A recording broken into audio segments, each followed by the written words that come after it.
अस्सलामुअलैकुम नाजरीन, आप देख रहे हैं सूबाई रंग न्यूज़ और इंटरटेनमेंट चैनल और मैं हूं मोमना शहबाज। सबसे पहले नजर डालते हैं आज की आम खबरों पर। खबर शामिल करते हैं चकवाल से। मरकजी इमाम बारगाह सर पाक चकवाल में ज़ेर एहतमाम चौधरी मोहम्मद अली और चौधरी नासिर अली मुहर्रम उल हराम की मजलिस अज़ा का आगाज हो गया।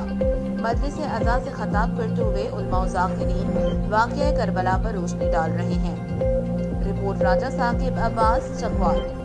चकवाल की मरकजी इमाम बारगाह सरपाक में आशूरे मुहर्रम उल हराम की मजलिस अज़ा का आगाज़ हो गया। मजलिस अज़ा से खिताब करते हुए मौलाना अमीर अदीब मौलाना मोहसिन रज़ा काज़मी और अल्लामा मोहम्मद सकलैन घल्लू का कहना था कि वाक़या करबला हमें सब्र इस्तिक़ामत, हक़ पर डट जाने और सच का साथ देने का सबक देता है। नवासे रसूल सल्लल्लाहु अलैहि वसल्लम उम्मत मुसलमा का सरमाया कुल हैं। इन मजलिस अज़ा का इनेकाद चौधरी मोहम्मद अली और चौधरी अली नासिर अली ने किया है, जबकि ज़िले इंतज़ामिया की तरफ से सिक्योरिटी के भी सख्त इंतजामात किए गए हैं। मजलिस अज़ा में आने वालों के लिए मुख्तलिफ तंजीमों की जानिब से पानी की सबीलें भी लगाई गई हैं। कैमरा टीम के साथ राजा साकिब अब्बास, सूबाई रंग न्यूज़, चकवाल।